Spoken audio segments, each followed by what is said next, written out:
वालेकुम स्टूडेंट्स, मैं हूं नोमान मुश्ताक ख़ान और आप देख रहे हैं मेरा YouTube channel chemistry with Noman Khan. तो स्टूडेंट्स चलते हैं, आज हम चैप्टर नंबर 2 के शॉर्ट क्वेश्चन की जानिब। स्टूडेंट्स चैप्टर नंबर 2 के शॉर्ट क्वेश्चंस की अगर बात करें तो पहला शॉर्ट क्वेश्चन है हमारे पास, why is it said that almost all the mass of an atom is concentrated in its nucleus. यानी ऐसा क्यों कहा जाता है कि जो एटम का सारा मास होता है वो इसके न्यूक्लियस में ही पाया जाता है। तो स्टूडेंट्स देखें, इसका आंसर ये है, it is said that almost all the mass of an atom is concentrated in the nucleus because both the heavy particles for example proton and neutron are found in nucleus. तो students देखें, हमें पता है कि proton और neutron दोनों nucleus में होते हैं और इन दोनों का जो मास होता है यानी वेट होता है वो हमारे पास इलेक्ट्रॉन से 1836 गुना ज़्यादा होता है। तो ये दोनों पार्टिकल्स चूँकि इलेक्ट्रॉन से भारी होते हैं और होते भी न्यूक्लियस में हैं, तो इसलिए सारा का सारा जो मास होता है टोटली वो किसके अंदर मौजूद होता है, न्यूक्लियस के अंदर। तो स्टूडेंट्स सेकंड क्वेश्चन है हमारे पास, why are elements different from one and other. Elements एक दूसरे से मुख्तलिफ क्यों होते हैं?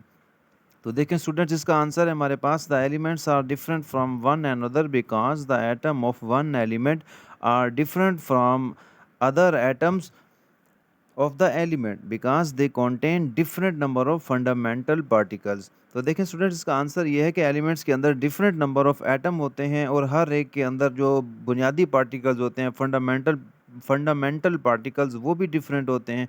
तो इसलिए हमारे पास एक एलिमेंट दूसरे एलिमेंट से डिफरेंट होता है। तो स्टूडेंट्स जो तीसरा हमारे पास शॉर्ट क्वेश्चन दिया गया है वो ये है कि how many neutrons are present in bismuth element दिया हुआ है जिसका जो एटॉमिक मास है वो 210 है और एटॉमिक नंबर 83 है। तो हमने बताना है कि इसमें न्यूट्रॉन्स कितने होते हैं। तो स्टूडेंट्स जैसे कि आपको पता है कि जो हमारे पास एटॉमिक नंबर होता है वो न्यूक्लियस के अंदर प्रोटॉन की तादाद होती है और जो मास नंबर होता है वो प्रोटॉन और न्यूट्रॉन दोनों की तादाद होती है, मजमूई तादाद। तो इसलिए नंबर ऑफ़ न्यूट्रॉन के लिए हमारे पास जो फ़ॉर्मूला होता है वो A माइनस Z होता है। तो बिस्मथ के अंदर जो एटॉमिक मास होता है वो 210 होता है और एटॉमिक नंबर जो Z होता है वो 83 होता है। तो n is equal to A minus Z formula अगर लगाएं तो n इज़ इक्वल टू 210 में से अगर 83 माइनस कर दें तो हमारे पास n इज़ इक्वल टू 127 आता है। तो नंबर ऑफ़ न्यूट्रॉन इसके अंदर 27 होंगे। फ्रेंड्स चलते हैं हम चौथे क्वेश्चन की जानिब, why is tritium a radio active element. हमने बताना यह है कि ट्रीटियम जो है ये रेडियो एक्टिव एलिमेंट क्यों है। तो students the isotopes which emit energy is called radio active isotope. ऐसा आइसोटोप जो एनर्जी को जो है वो इमिट करता हो वो रेडियो एक्टिव आइसोटोप्स कहलाता है। Tritium is a radio active because it emit radiation. Tritium भी रेडियो एक्टिव है क्योंकि ये भी रेडिएशंस को इमिट करता है, तो लिहाजा ये भी रेडियो एक्टिव आइसोटोप होगा। तो पांचवा सवाल है हमारे पास, how can an atom absorb and evolve energy. एक एटम जो होता है वो कब एनर्जी खारिज करता है और कब एनर्जी जो है वो जज़ब करता है। तो स्टूडेंट्स इसका आंसर है हमारे पास, atom absorbs energy when electrons move to higher energy level, for example जिसे हम कहते हैं एक्साइटेड स्टेट। तो एटम्स में इलेक्ट्रॉन जब भी हायर एनर्जी की तरफ जाएगा तो वो एनर्जी को अब्जॉर्ब करेगा और ये हालत उसकी एक्साइटेड स्टेट होती है आफ्टर गेनिंग एनर्जी।